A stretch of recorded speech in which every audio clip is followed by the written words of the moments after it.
Hello. I'm Pastor Bob Miller, and I welcome you all to worship this day. You who are physically in this worship space, joining in person, and you who are located in another worship space, who are joining digitally. It is great to be worshiping with you all on this day. Well, as you've probably gathered, as we've already learned from this morning, today kicks off the Advent season. And we kick off a new Advent sermon series that we have entitled Almost Christmas, which is kind of fitting in some ways because we're only about 4 weeks or so from Christmas. And I don't know about you, but that brings a little bit of panic for me. I mean, the gift shopping to do, will I be able to find time to do Christmas cards? Are Christmas cookies in the cards this year? I don't know. But that's not really what we're talking about when we say almost Christmas. What we really mean is that gap between experiencing an almost Christmas and an altogether Christmas. And when we say almost Christmas, we're not necessarily saying that is necessarily a bad thing, but rather that in some way it stops short of what we are really after. In many ways, it's the difference between doing all things Christmas right and having our hearts fully right. And doing things right is not bad. I mean, for example, doing something nice for another is not bad. That's good. Or biting your tongue when someone really frustrates you and what you really want to do is lash out at them, that's also a good thing. Or engaging in church and observing religious holidays, that's also a good thing. But just doing things right, as good as it is, John Wesley, the founder of modern Methodism, he would call that being on the almost side, living an almost life, experiencing an almost Christmas. Whereas the altogether side begins with having our hearts fully right, having our hearts fully aligned with God, or as Wesley would emphatically say, giving our hearts fully to God. In other words, giving our unreserved and wholehearted trust to God. And then letting that trust guide and motivate our actions. And you see, when we map that perspective on the Advent season, that is our journey through Advent on our way to Christmas Eve and Christmas Day, our goal then becomes to move from an almost Christmas experience to living into an altogether Christmas experience. And so over these 4 weeks leading up to Christmas Eve and Christmas Day, we will be exploring the 4 traditional qualities that we so often attribute to Advent, peace, hope, love, and joy, but with an eye on moving ever closer and closer to that altogether Christmas that, as Christians, we actually all really strive for, which is a perfect fit for Advent. Last week, Pastor Susie introduced this idea of already but not yet, and how as Christians we literally live in the already but not yet, that Christ is already here among us but is yet to come again in fullness. And in Advent we remember the state of the world before Christ arrived and the longing that the world had for the Christ or the Messiah to come. But we do so with the knowledge that Christ is, that Christ's presence has already been made known, and that we can actively live into or toward the fullness of Christ's presence. But at the same time, we acknowledge that we live in a world that has not yet fully embraced the presence of Christ. And we long for the time when the whole world is aligned with the peace and the hope and the love and the joy of Christ. Longing for what is not yet. We are squarely in the already, but not yet. Thing is, we're called by Christ to actively wrestle with that reality. And so Advent is not some formality to get through on our way to Christmas. But rather, Advent is when we recognize and embrace the in-between.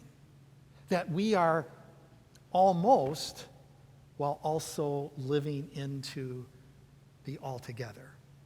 The altogether where we each can claim from deep in our hearts the arrival of God with us.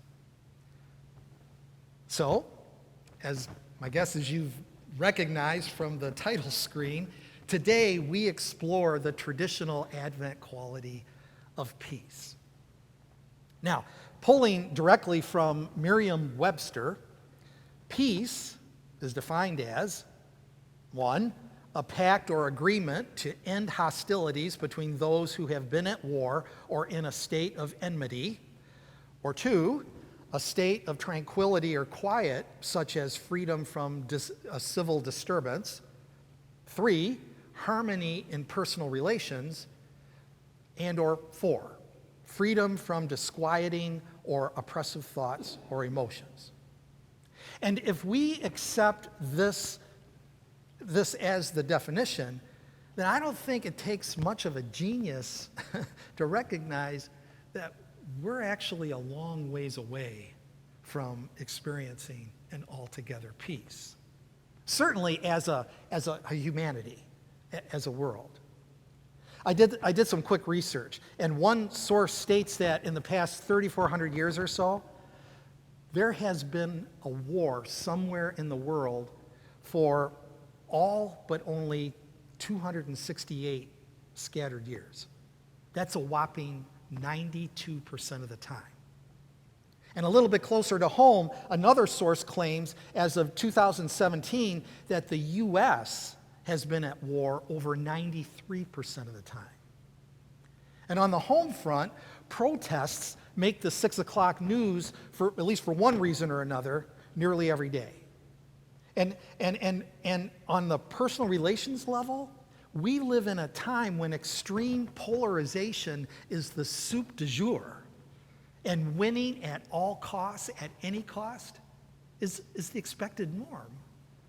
And regarding oppressive thoughts or emotions, how many of us have feelings of anxiety more than we would really like?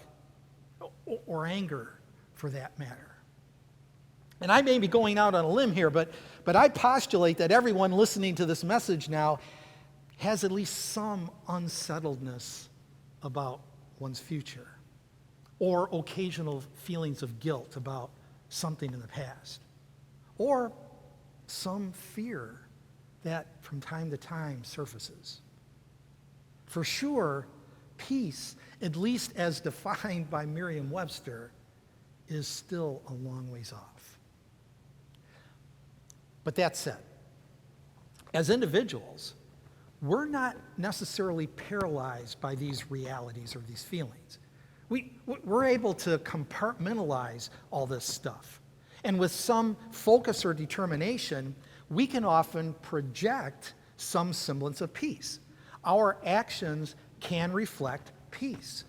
We can do peace, so to speak. But just doing peace is what we can call almost peace, which is not a bad thing by any means. Doing peace, even when we don't necessarily fully feel peace, is a necessary first step. but it is not fully experiencing altogether peace in our hearts, which, if you really think about it, is what we would really rather have. Again, we are living in the in-between the almost and the not yet. And here's where we get to that Advent thing, the significance of the coming of God among us thing. Depending on how you count them up, Jesus is quoted in the four Gospels nearly 20 times expressly teaching about peace. And in his farewell discourse in the Gospel of John, Jesus speaks specifically about the particular peace that he's talking about. In John chapter 14, verse 27, we read, Jesus says, "Peace I leave with you, my peace I give you. I give to you not as the world gives. Don't be troubled or afraid." Now, I know that this passage is one that we would typically read during Lent, but I think that that is what makes it pertinent for us in Advent. Because Jesus says that he came to bring peace. He came to teach his peace, God's peace, to a world in need of peace. And that peace can quench the feelings of being troubled. That peace counters fear. But he also says that the peace he gives is not as the world gives. And remember that when he said this, back in the first century, those people that heard these words were living in a world, their world meant living under Roman rule. And that peace, Roman peace, came through the exercising of power. Usually a power involving physical might or violence, where opponents were oppressed, beaten down, stripped of their ability to rise up with any kind of resistance. And yes, Roman peace included the absence of war. But the mere absence of war was not peace of the heart. Jesus' peace also necessarily includes absence of war. But Jesus' peace is characterized by the presence of justice, equality, and wholeness of life. Not an almost peace, not the mere appearance of peace, but an altogether peace born out of love. A peace that goes the extra mile, a peace that is motivated by striving for what is best for everyone involved, and a peace, most of all, that Jesus not only brought, but gave from himself. Which brings us back once again to the already, but not yet. For Jesus has already come. Jesus has already given his peace from himself. But we have not fully embraced that peace yet. And here I'm talking about the general we, the world we. But I'm also talking about each of us individual Christ followers. I mean, we really want that peace. And we work hard at it. But we live in a world that puts such forces upon us. And we find ourselves, at least from time to time, embracing the world's definition of peace. But Jesus knows the power of those forces upon humanity. And that's why his first words at every one of his post-resurrection appearances were, "Peace be with you." He did that to remind his disciples that the gift that has already been given is there, even while we are still to yet fully embrace it. Well, getting back to John Wesley, I think he clearly recognized Jesus' mission of bringing God's peace, God's altogether peace, to this broken world. And Jesus' call upon his disciples to focus on receiving that peace and to become conduits of that peace to the world.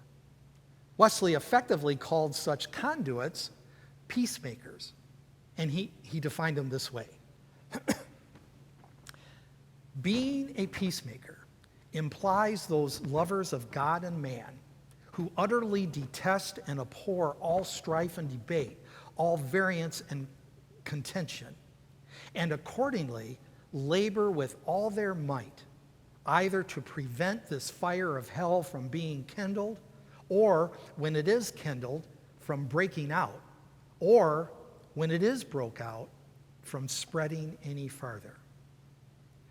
They endeavor to calm the stormy spirits of men, to quiet their turbulent passions, to soften the minds of contending parties, and if possible, reconcile them to each other. They use all innocent arts and employ all their strength, all the talents which God has given them, as well to preserve peace where it is as to restore it where it is not. In other words, he speaks of making a peace that achieves and maintains both visible, tangible peace and peace of our hearts. Again, going out on a limb, I believe that Wesley would call such a peace altogether peace. My good friends, Advent is literally defined, and I believe it's Merriam-Webster again, as the arrival of a notable person, thing, or event. And in the season of Advent, for us Christians, it is a time of longing and preparation for the notable person of Jesus Christ to arrive, but also with the knowledge that Jesus is already among us. Again, already, but not yet. And we can embrace this Christian reality as we make our way through the Advent journey, moving us from, as we talked about today, almost peace, to being closer and closer to an altogether peace. That the journey may take us from an almost Christmas closer to an altogether Christmas experience. May it be so. Amen?